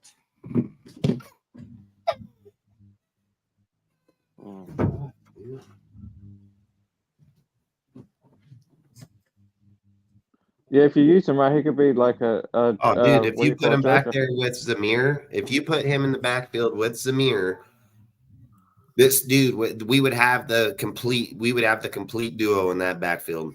Yeah, that's exactly what I've been saying. And what the good thing about this guy is he can also play fullback, so you could have him and Zamir out there at the same time. Dude, and you can cut Alexander, dude. He's on a fucking minimal contract. That dude he don't need to be here. I'll just keep Alexander even as I've been going through the draft. There were numerous people that kept popping up in that round because I don't take anybody under the 112 pick. So I don't care if there's people in there at 97, 104, 108, 109, 111. I don't pick anybody there because our pick is 112. The value of a player being underneath it is very rare to give any people that are going to be good picks under them. So every single time I kept looking, it was Kalen King, cornerback, Penn State. He was always there every time. Michael Pratt, I don't like him, so I didn't even look at him. Then you got Jalix Hunt, which I've been big on him the whole entire time. Yeah, the edge rusher is pretty nice. Yeah, I've been big on him, but I said, well, fucking need because Kuntz is going to be that dude. You have Tyree, all them. The need would be Dylan, man, because if you're just trying to solidify your halfback, dude, and the way that they're ranking. Another thing, I don't know if you know this, but that guy was like, not only did he had the, what do you call it, like the gold, he won the, what they call it, the gold helmet award too. Yeah, I mean, this guy, dude, he's all over it, dude. I mean, I'm not gonna lie. Like if you look at it, if you look at some of the shit like some of the records he's broken. I mean, I know it's a bit of crazy take, but some guys have compared him to Mike Ascott just because of how versatile he is. Yeah, this guy's got good tape, man. Is this the one we just watched? Yeah, that's the one we just watched. Yeah, I mean, he's got good film on him as a receiver, as a halfback. I mean, I'm just saying he would be a really good ad for our team. Yeah, especially in the fourth round. That's why I said I feel like in other drafts this guy would maybe even go in the third, but just because this draft's so deep, he's going to fall into the fourth round.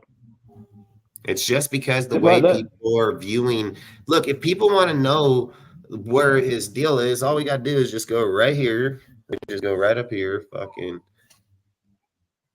and just go here, fucking. NFL draft right there. I'll see if I still got the page open on my phone because I had a page. Close my door, dude, and quit opening it. Hey, out now. I'm not gonna keep telling you guys. Go. I don't know why you guys all of a sudden just come in here and start fucking messing around. Where you guys? What's the deal? Sweet dreams, babe. I hope you have a great. Yeah, play soccer tomorrow. We're going to sleep. You gonna go to sleep? But I want to bath for now. Well, we gotta have soccer tomorrow. We have soccer tomorrow. Well, that was before we had. All right, go, man. I don't have time to keep listening to it. Literally just. All right, go. Close the door. God, these guys are so annoying. Can't even fucking find what the hell I'm looking for. So yeah, if I look up, this is the start from the official Wildcats rounds, man. That's all right. Yeah. So with what I was saying with his, like, these are just from 23, right? It was 9-time All-American. He had the right here, Payton Award. Projected rounds 5 through 6, so he'll be in there for sure. Yeah, and then he had the Walter Payton Award finalist. So he didn't win it, but he was a finalist. He was also the Field Series Special Teams Player of the Year because he did do special team punt returns and shit as well. He was also the New England Football Writers Association running back and punt return specialist of the year, CAA Special Teams Player of the Year, CAA First Team Offense running back punt returner, second team kick returner, football special teams player. He was also the Reese Senior Bowl. This is what I was looking for. He was the Reese Senior Bowl Offensive Player of the Week and the Shrine Bowl Offensive Breakout Player of the Week. He was also New England Football Writers Association Gold Helmet Award. Where was it? There was another one. Look, he was second in the 20-yard shuttle, third in the zone drill, second in the 10-yard split, second in the 40-yard dash. Yeah, and then also this one, FedEx Ground. This is what I was looking for. FedEx Ground FCS National Award winner for 2023. Yeah, this guy, man, if we got him over here, he'd be a pretty good little ad for our team, man. And it's just like I've said, there's certain people like I said, another thing, Quentin Mitchell, dude. Like Quentin Mitchell, I'm saying it. That I mean, I said we gotta get this guy first overall, man. Like this guy is a massive need for us in the way we play football, man. Another thing I'll add is that in sorry, but another thing to add, in 2022, he was also like the national leader out of all the colleges, right? He was a national leader in 2022 for all-purpose yards in 2022 out of all players in college. Nice. So he had more all-purpose yards than anybody, including receivers, whatever. He had more all-purpose yards than anybody. Dude. Quentin Mitchell runs a 4.3 at 340 too, man. Look at that. Yeah, that's what I'm saying. I'll be happy with getting Mitchell in the first. Get the fuck out of here. This guy's if they think there's a way we can trade back into the first, maybe bottom end of the first, and get like say Penix and Quentin Mitchell. I think that's what we're going to have to do, man. I think that's what we'll have to do. I wouldn't mind it, and then even if we have to give up our second and third to do it, I wouldn't care. As long as we still have a fourth round pick, because like I said, we can still get like Can you guys in see the fourth round. Can you guys see the Quentin Mitchell deal right now or no? Yeah, I can see it, but you just got to what do you call it? The way to put on the big screen. Is it on? I can still see it though. Did you see? It's just, yeah. You see Quentin Mitchell, or are you guys seeing the Dylan one? I'm seeing. It's the Dylan. I'm seeing the Dylan one, yeah. Yeah, my bad, man. This Quentin Mitchell one's fire, dude. Like, oh, what happened to Rudy? Oh, there he is. I got disconnected. Oh, my bad, man. I was on the other screen. I couldn't see shit, man. Look, Yeah, I we're had gonna to look go on at the Discord Quentin and re-get the Mitchell. link. Yeah. We're gonna look at Quentin Mitchell right now, dude. I mean, this guy is a fucking machine, bro. This guy's a fucking machine. And we're gonna restart this shit. This dude is a machine. He's so aggressive, man. This guy's a raider. This guy's a straight fucking raider here, man.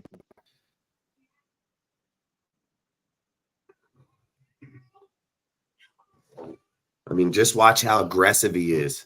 I mean, this guy runs a 4.340, bro. Oh, that's good. Look, just dog the fuck out of that dude. Bah! Get the fuck down. Yeah. Oh, the guy I was talking about is Dylan Lupe. Sorry. Yeah. He's Look at from that. New Hampshire. That pass break right there. Oh, yeah, I was that running back, yeah. Yeah, that's what we were talking about before. We'll get back to Dylan. I just want to watch Mitch for a second, man. Fucking. Yeah. I mean, look at him. He's just aggressive, dude. This guy's so fast. He's so quick. I mean, the reason that he was on my radar to begin with is because of his aggression. Because I feel like he's a raider. That's what a raider is. They play aggressive. Kind of like Charles Whitten a little bit. Yeah, exactly. Raiders are man press corners, bro. That's what Exactly, they do. man press corner. Press you and play you hard. This dude will fucking burn your ass. Yeah. You put this dude over here with Jack Jones, dude. It's over. It's over. I mean, these teams it'll be a fucking nightmare, dude, against anybody we go against in this year. And not just that, we have Max, Tyree, Wilkins, and fucking Kuntz on the D line at the same time. Like bitch. what the? So you got a pass rush going and two lockdown corners. That's can be a top fucking 5 defense right there, especially with Spillane at middle linebacker. Yeah. And you can use Hobbs to blitz a lot more as it's a nickelback position. Absolutely. Yeah, if you have two guys that can lock down half of the field each, then yeah, facts, you can definitely have Hobbs blitzing more. Yep, facts, straight facts. I mean, look how aggressive he is, dude. He's just a hard hitter, bro. I'd Look even at how have he read fucking that out just from the start. You could He read even it out switch from the it start, up. just pushed him hardcore. This guy's turn and react action, dude, ain't like no one else's, dude. I mean, this guy is just something else. Facts. He gets after the quarterback like he a fucking DN. Yeah, facts. I mean, look at him. Did you see him blanket aim that dude right there at the end? I mean, god dang, dude. He plays aggressive ball all the way to the ground. I mean, I don't know if I've watched some. I thought Sauce Gardner, man. Okay, when I watch Sauce, right, he has a lot of plays like this, but I don't know. This guy got some fucking wickedness to him, man. He's too sticky. He's just too sticky, man. And it's not. Yeah, not just that. He's not afraid to go up against bigger guys. Oh man, not at all. And he'll He blanket you. care. I mean, hardcore. Look at him. Look at him. The second he seen that dude drop, he was like, "Nope, not on my clock, bro." He was 3 yards off and still covered him down. He don't let nobody get yardage. He's never just off a player. This guy plays. He's like Stickum, bro. He's like Stickum. Look at him every time. Right when the dude catches the ball, boom, boom, boom, boom, boom, boom, boom. This dude's nasty. I don't care. This dude's fucking nasty. I'd take him over Arnold heartbeat. I'd take him over Arnold. Facts. I put him as my number one corner since I did my post out about. Easy. Yeah. He's my number one, and I think I had Cooper DeJean as my number 2, if I'm not mistaken. Yeah, this dude, he's just too ruthless, dude. Like, I think Arnold was like 3, and Krinsky was like 4, and then Wiggins was like 5. But I had Wiggins higher up before the injury. Yeah, I just think, to me, man, there's certain players that just stick out so much. And I've said, like, this guy right here, he most definitely be sticking out, man. Yeah, that's why I feel like it's better to go corner. Like, if we're going to say the strength of our team is our defense, then get the motherfucking best corner. Yeah. Because you get the best corner, like you said, the pair of Jack Jones. Our D line is already pretty much set as it is. Like we've got 4 starters already, like between the DT and the DN. And then we probably got about fucking 3 starters just on the DN side with Tyreek, Kuntz, and Max. Then we got at least 3 D tackles in fucking Wilkins, Butler, and Yeah, he goes to Jenkins. Toledo. So the only thing we're lacking is corner at this point because we got Spillane and fucking Diablo at linebacker already. I mean, we could use some depth there, but we don't need starters exactly there. So the only starter we need on defense really to me is corner at this point. Yeah. I mean, if we get this dude, pair him up. Corner is the most needed spot because of the fact that I've literally say it's probably the hardest spot outside of quarterback in the NFL, dude. You have to mirror the best wide receivers in the NFL, and we're gonna have one of the hardest schedules next year. I keep iterating this, dude. Like, it doesn't matter how the transition win in Miami against the, Howard and Jones. They didn't do shit really on them for a few years. We get these dudes when they're young and doing that. I mean, how are you going to stop them? I mean, look at that. That fool not only picked it, he outran that fool. And not just that, this dude, last year, not this year. This year he still had 1 interception, but the year before he had 5. Had 5 interceptions in 1 season. This is a and Jack I think Jones. that year he had 2. That's a Jack Yeah, he's Jones. like a Jack Jones. Yeah, facts. He said, "Thank you, adios." Yep, just like He Jack can Jones right there. play sides of the field. He plays both sides, so he plays that side Jack Jones plays on, but he plays the left side too. So it's not like he's just stuck to that side of the field. Yeah.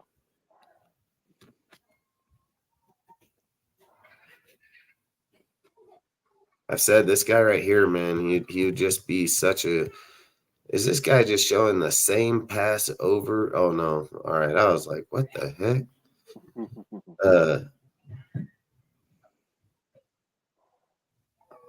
That was a bad throw. What did he get? The 5 picks on one team? No, I think he had 3 on 1 team. That's this team right here. Look at that, dude. He snuffed that full 7 yards behind the line. Like, holy shit, man. He said, "Where the fuck you going?" Oh, he's a good tackler too. Oh man, this guy. That's what I like about him because to me, like, there's not enough focus nowadays in the secondary on tackling, which I hate. Because he's a to me, tackling is from important. Toledo.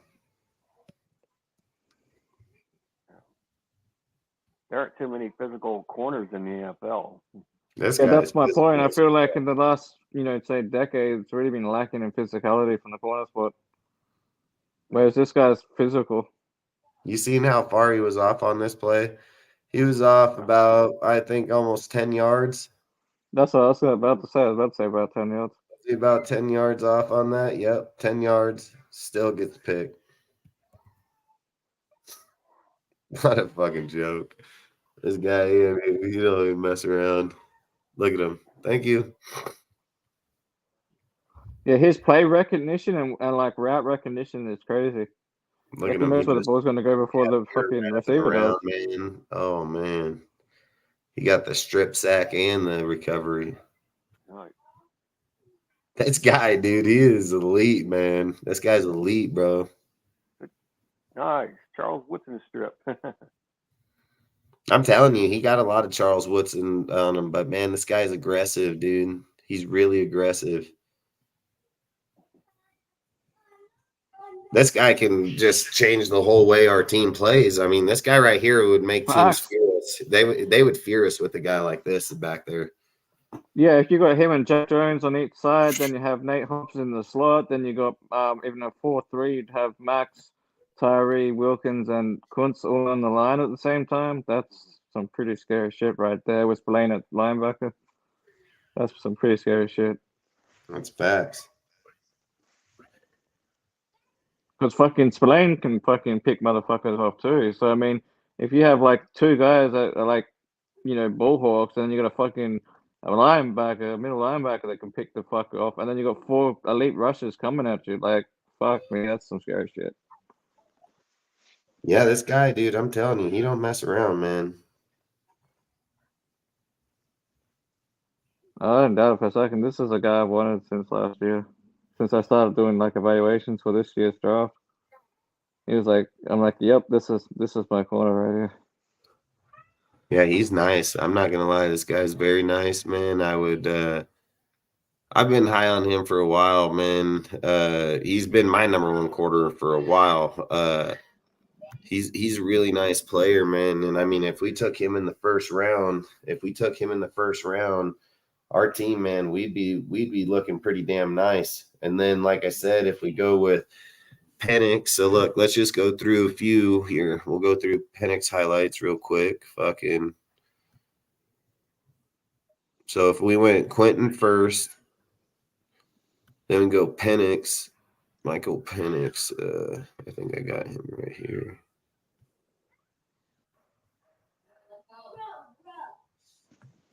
The other guy I'll have to look up because I don't think I have any, or I haven't even seen him yet, to be honest. We'll just look for the newest one. Newest highlights. That's February. That's his pro day.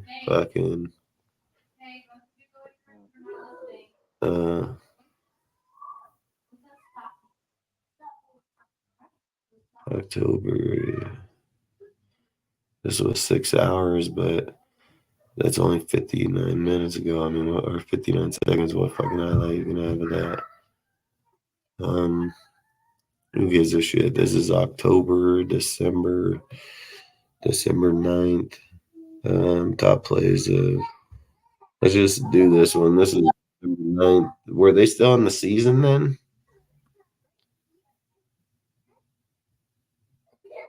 Were they in the season in December 9th? They were in the season, huh? So that wouldn't even be all their highlights. It'd be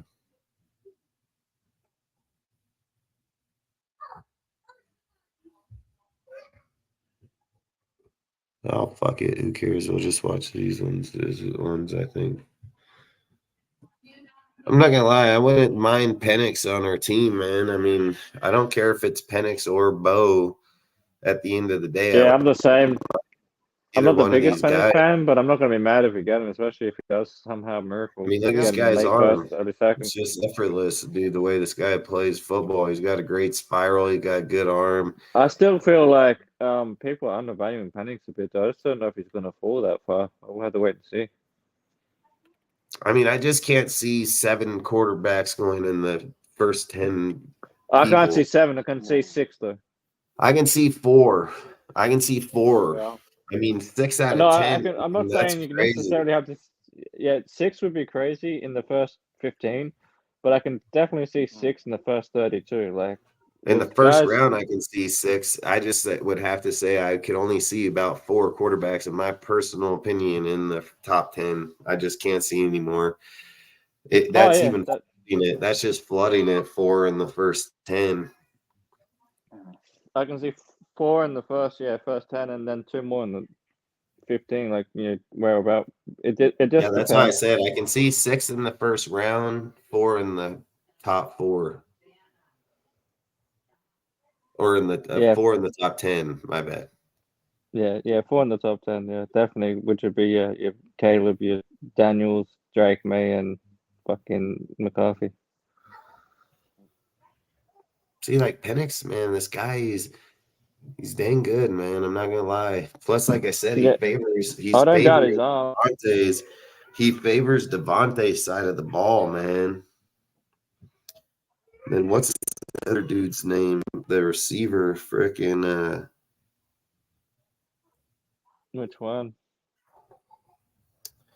Jalen McMillan. Oh, the one from Washington, yeah, Jalen McMillan, yeah.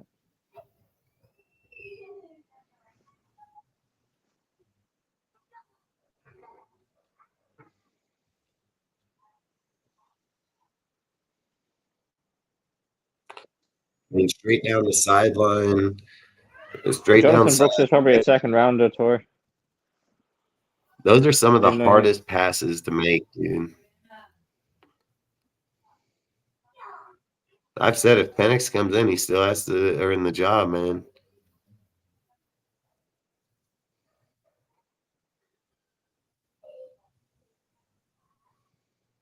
But I'm not gonna lie, it'd be kind of different having a left-handed quarterback, dude. Like, I'm not even gonna lie, it kind of fucking look weird, man. It is gonna look weird, but I don't care as long as it works. Hey, that's facts, dude. It might throw teams off just because of being left-handed. It might, but if we are going left, then it does kind of make sense to try and put Colton on the right, since that will be his blind side. Well, I think if you go this route, you're gonna have to get if you get him, you're gonna have to get somebody that's solid on that right side. I mean, I would still probably look at Malik Beacon, man. I mean, the dude's only 24 years old, dude. I'd probably look to go sign him, man. But I just don't know. I just don't know who you're gonna get that's gonna be that solid at the right side. I'd probably, if that's his blind side, then you could probably move Miller there if that's his blind side, because he's left, not right-handed quarterback. Like you said before, I mean, I'm kind of against changing guys over, but like you said, we've kind of played him around a little bit in the past. So he's been there the last few years already in practice. Yeah. Making the transition, it wouldn't be impossible. I mean, I'm and then if they, and then you can put but you have to go and then you can probably put Mumford at the. If you did that, you could probably put Mumford at the left, where he probably projects better on the left. If you put Miller to the right, but it's a little risky though. When the guy's been playing left tackle in the NFL for a while. What's this dude's name? Jalen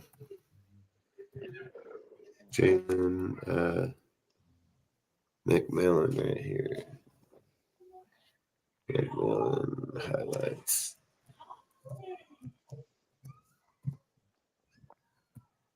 So if we grab this dude, if we grab this guy in our third,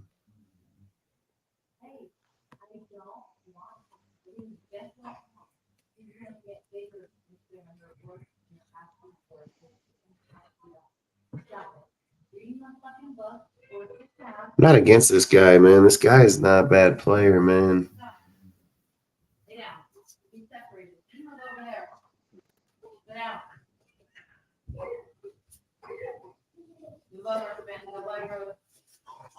Getting rid of Renfro, dude, and using Tucker and this guy in rotation. Oh, man.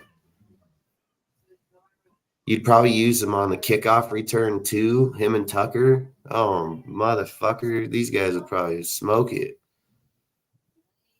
Yeah, because this guy's probably projected as a third-round pick. Which it's where he is. He's projected third, fourth. Which is a good pick, because in other years he'd be projected second, third. It's just there's so much depth in this draft. Because every player of this draft almost is like projected a round later than what they would go in a normal draft, just because of the actual year of eligibility. So you got so much more talent in the one draft. Yeah, and see, I don't look at these guys through where they're projected draft through a mock draft. If you just go to, the sites, they'll tell you where they project them to be projected at, and he's a third rounder every time. The earliest he'll go off the board is in the third round.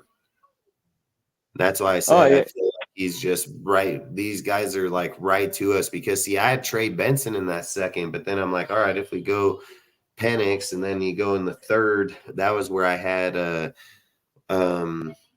what's his name? Freaking I can't remember. Or it was Blake Corum, but I changed that. But long story short, now you put Jalen McMillan, just gives you some comfortability with your quarterback. I've always said, like, if you go look at some of these guys like Chase, Jamar and Bo, and then when you're bringing people are familiar with, they tend to gel a lot quicker. You know what I mean? And if you're that chemistry already. Exactly. And I mean, if we kind of run a spread with the heavy run, you'd want as many good players on the field at one time. This guy, man, with Penix would be a great ad. I mean, listen, dude, if we can do this draft right, we can end up with a damn good team going forward just through our draft. Yeah. Just through our draft, because our 4th round would be that Dylan dude. You're telling me you got this guy and that Dylan dude and Penix all in the first 3, your second, third, and 4th pick. Quentin Mitchell, dude, he's a fucking hammer for that first pick for the defense. So I would have no issue with that. And then look, the next 4 picks would damn near favor the offense. 5. The next 5 would favor the offense, because the next after Dylan would be, I would take Zach Zinter, man. That's a guy I can go look at, because I would go take Zach. I'll definitely take him, because he's projected to fall down due to his injury. He was supposed to be a 3rd round and he would pick, have but been then he projected dropped. higher if it wasn't for that injury. Yeah, he would have been like a 3rd round maybe pick if it wasn't for the injury. Yep, they have him in the 5th right now. Yeah, I'd definitely take him in the 5th for sure. And then just even what do you for think 1 about year. Dude, this Millen dude is nice, man. Yeah, he's not bad. He's pretty good. Like I like him or Malik Washington from Virginia. Either one is but fine. Malik ain't never there. I mean, every time he's always missed, dude. He's gonna be off the board. Unless we trade up or something, unless we trade. We'd have to trade probably have to trade one of our 7th picks and that pick to move up a little bit if we wanted to get Malik.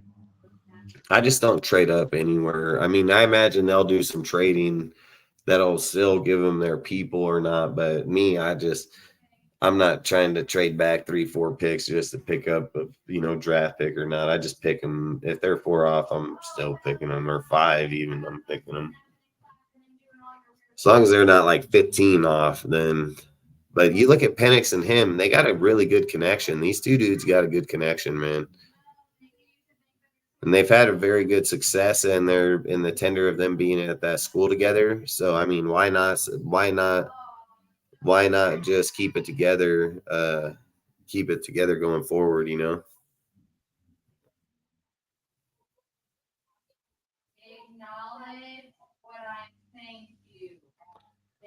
Let's go look at because I haven't really seen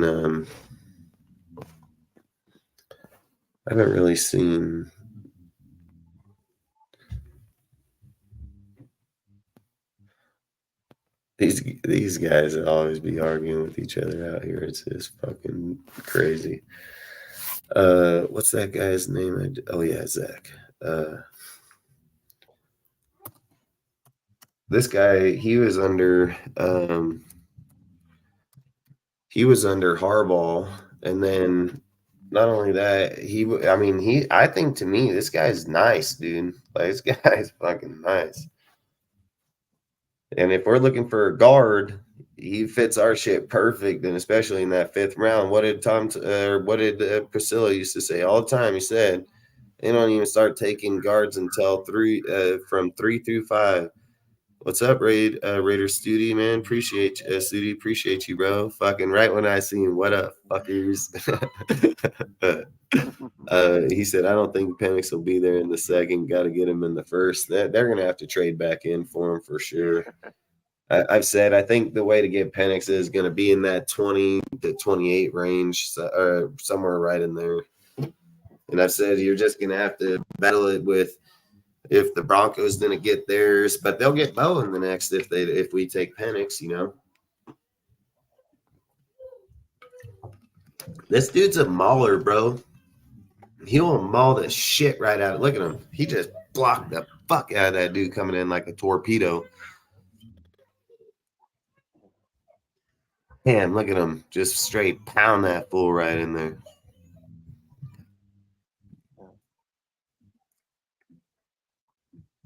Look at him. Lost his dude and then went back and got him. Look at him. Pushes off, running up the field for his block. Still pushing, still pushing.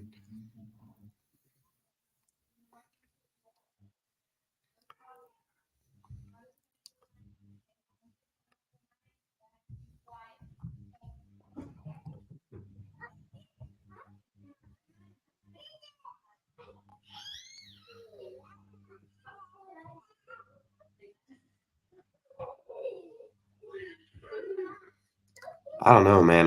I'd really like to get this dude, man.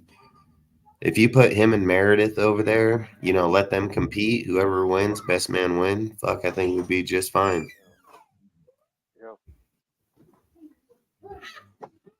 Yeah, there's two other dudes that I want to. AJ Banner, he's the tight end for this team.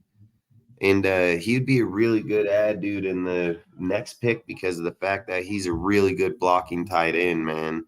He's not really much of a catcher, but for blocker, man, that guy, he's phenomenal blocker, man. And especially picking him up in the later round.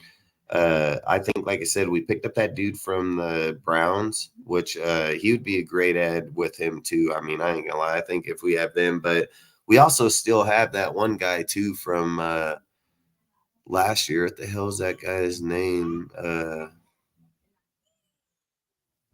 The tight end. I don't know why I'm spacing him. He has that weird name. Oh man, I don't know.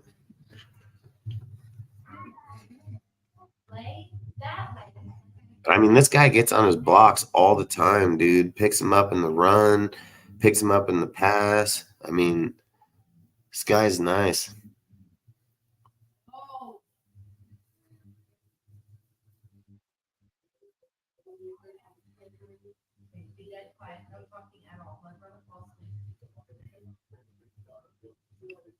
Get the hell off me. There's this dude right here is a name I've been looking at for a minute. Is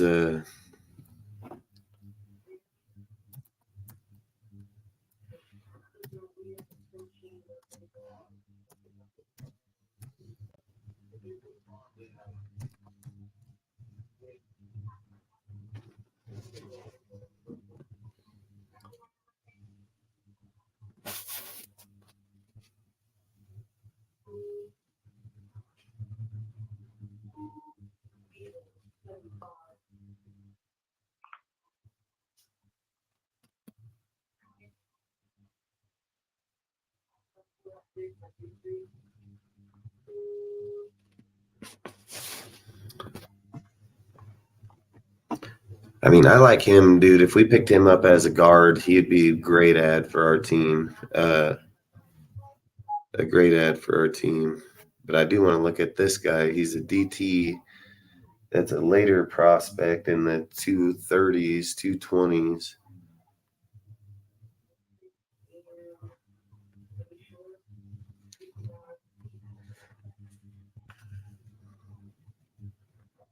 I think this guy would be a good ad too here.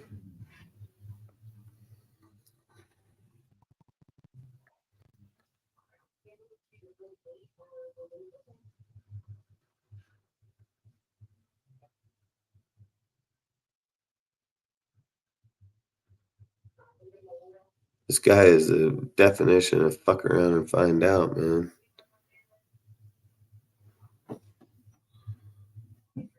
Look at him. He's just big, man. It's number 9, just so you guys know.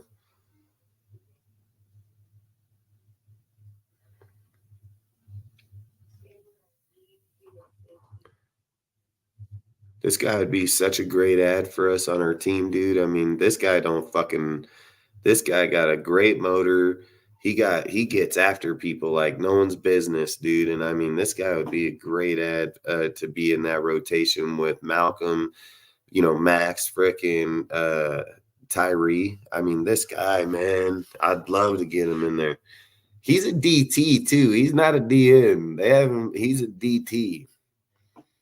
But I think if he was in the NFL, he can probably play in both that DT-DN rotation for sure. But look at him, dude. He's always just clawing through there like a beast, man. This guy don't waste no time.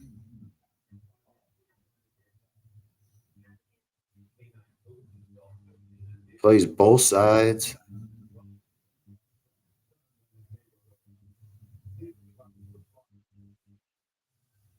Thank you. This guy, man, he don't even mess.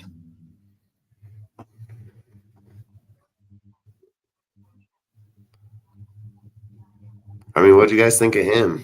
Have you heard of him yet? No. That guy, man, I'm not even gonna lie to you. This guy right here, dude, he'd be nice. Shit, did Ozzy get dropped? Can you hear me, bro? Still there. Yeah, you there? Can you hear me now? Yeah, I hear you. Did you get to see Yeah, that guy? Yeah, I saw a bit of. I was trying to ask you what is his name, but I think my audio was fucking up, so I had to come in and out. His name's Kareem Karam or something like that. Yeah, I think I've heard of him. Kromah. This guy's a gap eating motherfucker right here, dude. At DT fucking DN type player. I mean, I like him a lot, man. There's this other guy named Frank Crum. He's a dude that I think.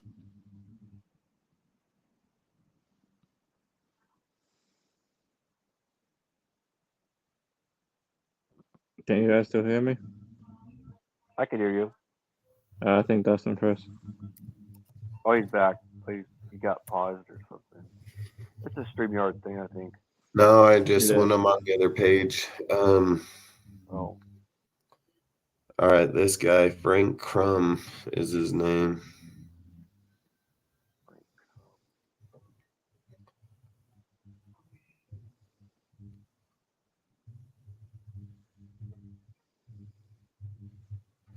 Let me see if I can. Do me a favor and look up Cedric Johnson from Old Miss. I've seen him. This is in July 21. Because that's another guy I was looking at in the later rounds. Cedric Johnson from Old Miss. 2017. Dang, I mean.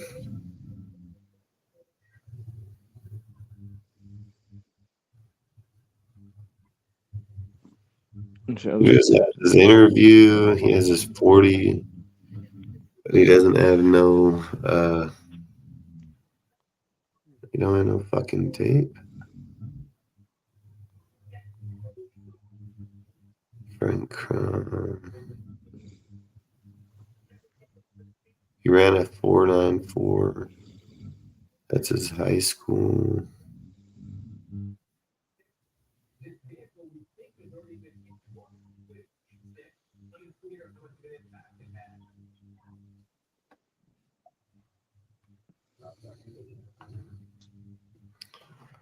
That's weird as hell that they don't have no fucking tape on this guy. I mean, how the hell? Oh, right here.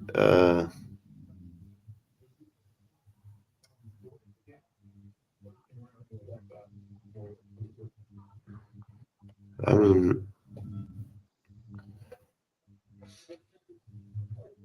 Dustin Crum. Let's see if this one has any of them right here. He's going to be the tackle. Yeah. I found a Frank Crum that's, 6'7", 315. Yeah, it's him from Wyoming. From Wyoming, yeah. He's a true tackle. He's a Yeah. true tackle. He ain't gonna get moved to guard. He's a true tackle. Oh, yeah, he's got a lot of size on him.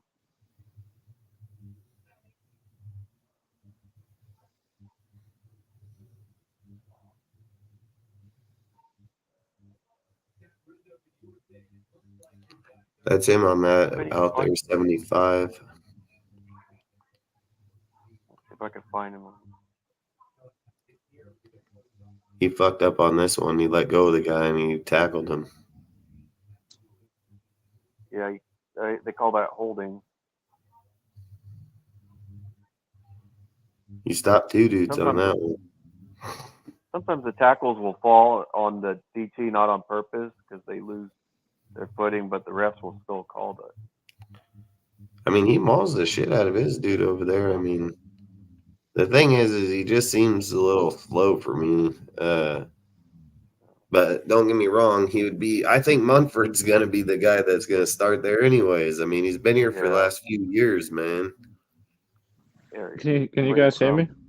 I hear you. Yep. Yeah. Do you want to look up Cedric Johnson next after this one? Edge rusher from Ole Miss. Ooh, look at him go. I've heard that.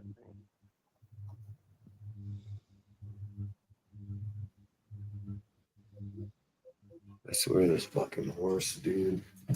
This horse is right here. Oh, from Mississippi. Yeah, Ole Mississippi.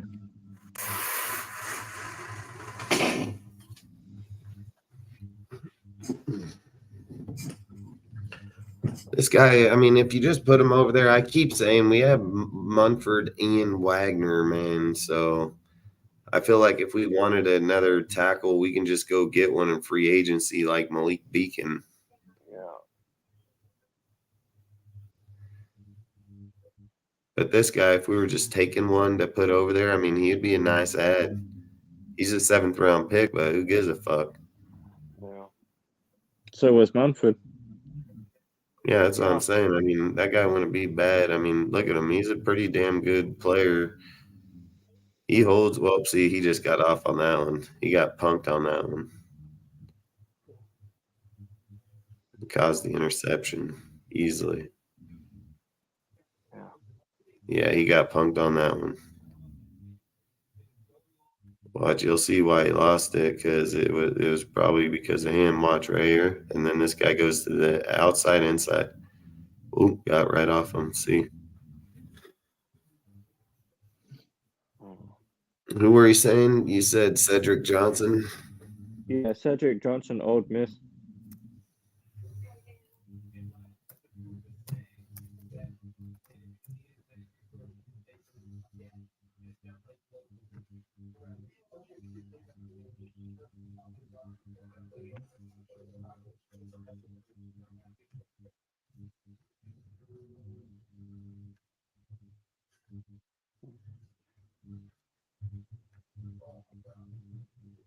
Yeah, Cedric Johnson's a edge rusher, like a late round edge rusher. Yeah. Just someone that we could add for depth. Yeah. Like he could be in rotation the first year. Yeah.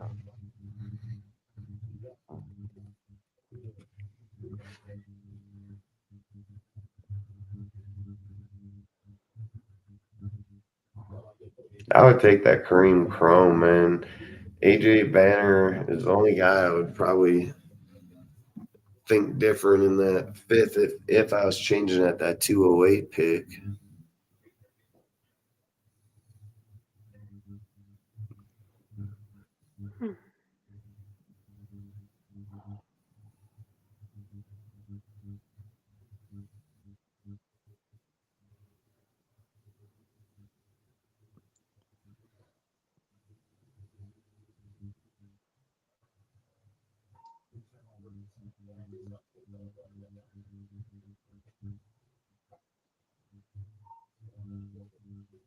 I just like his motor though.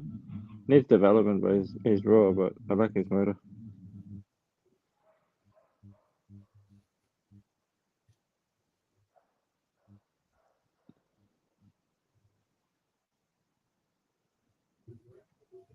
Like he doesn't give up on the play.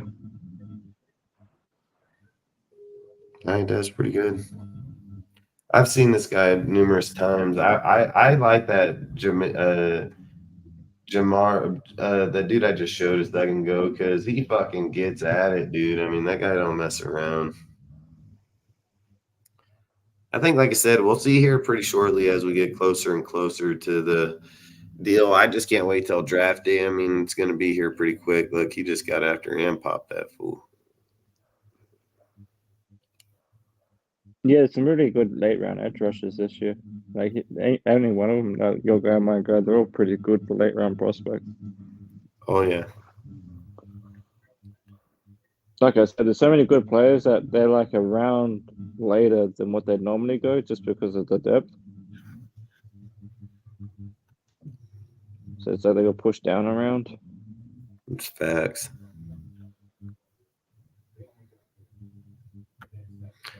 Well, shit, man. Freaking have to hop off here. Fucking wants me to go. Long story short, freaking, we can probably go live again tomorrow if you guys want for an hour or so and just do mock drafts, a few mock drafts in there, and then I'll be at just my mess brother's around. tomorrow. Say again. I'll be at my brother's tomorrow. Oh, will you? All right. Well, shoot, we can probably do it Monday then. It doesn't matter. I got my kids' soccer, everything. So, plus I'll be playing some Madden, or not Madden, but Fortnite and some COD. So, we'll be killing some fools. But outside of that, you guys have anything you want to say or talk about real quick before we hop out here? No, just the one thing I will say. No, go ahead, Brady. I was going to say that possible, like the tackle positions, like if, say, we got Penix, you know, he's a lefty, or like insurance, there is a tackle that we could take, and he's not really a starting type of tackle. His name is Blake Fisher. He's more of a third or fourth rounder. He's 20 years old, so, you know, he wouldn't be a starter probably by year 2 or year 3, but he's the kind of guy you could take in the third or fourth round. And if Colton Miller ever got injured or something, you could always move Thayer Munford to left tackle and move this guy to right tackle. If like an insurance, he's an insurance policy. He would be a good option. I'm not saying that we would get him, but I'm just saying that's just an option that the Raiders could take. Who was it? Yeah. Blake Fisher. He's a third or fourth round prospect. Yeah, he's good. I mean, 20 he's all years right. old. He's very young. He did get benched in a game because of his penalties. They benched his ass in the game. Yeah, he's very young though. Like I said, Yeah. he's like a raw diamond, and you just got to polish him up. So, you know, he's still got a lot to learn. Yeah, that's exactly what his comp is too. They say is yeah, because if I remember, what did they say? He that fool got benched for. Yeah. What did he get benched for? I'm kind of surprised he's in the draft. I figured he'd stay longer so he could make his draft stock improve it, you know. Yeah, it says benched against Louisville after oversetting two-hand striking and getting beat clean inside for strip sack. Overall, Fish is a young, long, and powerful blocker with good athletic ability who can be an asset in the zone run game at tackle. He has more of a boomer bust element to his game as a pass protector that will require a plan for development before becoming a consistent starter, but he has the runaway and traits for that to happen within his rookie contract. Potential fourth rounder. Yeah. Exactly. Potential role player contributor, fourth rounder, 6.8 grade on him. He's 20 years old. Yeah, I mean, that's what they said. They should be able to figure it out within his first contract because of the fact that how young he is. Yeah. That would be bad. That could actually be nice, but either way, I'm gonna hop out here, man. Hope you guys have a great night, and then if anything, we'll maybe see you guys again tomorrow. If not, we'll see you on Monday. Same time, man. Appreciate you guys. Hope you have a great weekend. Don't drink and drive. And outside of that, we'll talk to you again on Monday, tomorrow or Monday. So peace out, man. Peace out, guys. Everyone. Later.